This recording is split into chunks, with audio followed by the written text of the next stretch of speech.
अपात्र लाडक्या बहिणींची संख्या 50 लाखांच्या घरात जाण्याची शक्यता। राज्य सरकारकडून कठोर पावलं उचलली जाणार। 1620 कोटींच्या बचतीचं लक्ष्य।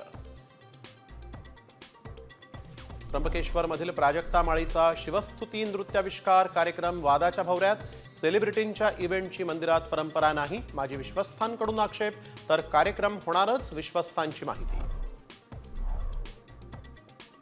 राज्यात शिंदे सरकार पाहिजे होतं, सर्व आरोपींना आत टाकलं असतं, मनोज जरांगेंचं मोठं वक्तव्य। देवेंद्र फडणवीसांवर नाराजी। कृषी मंत्री माणिकराव कोकाटेंच्या आमदारकी स्थगिती प्रकरणामध्ये 1 मार्चला निकाल। न्यायालयाच्या निर्णयावर कोकाटेंचा आक्षेप। बारामती परळी पशुवैद्यकीय महाविद्यालयांना राज्य मंत्रिमंडळाच्या बैठकीत आज मान्यता। कॅबिनेटमध्ये 7 मोठे निर्णय। मंत्रालयाची सुरक्षा पुन्हा वाऱ्यावर। आंदोलकांची मंत्रालयातील 7व्या मजल्यावरून जाळीवर उडी। पोलिसांनी आंदोलकाला केली अटक। मुंबईला 2 दिवस हीट वेव्हचा अलर्ट। पारा 36.8 अंशावर। सामान्य तापमानापेक्षा 6.2 अंश जास्त तापमानाची नोंद। गरज असेल तरच घराबाहेर पडण्याचं आवाहन।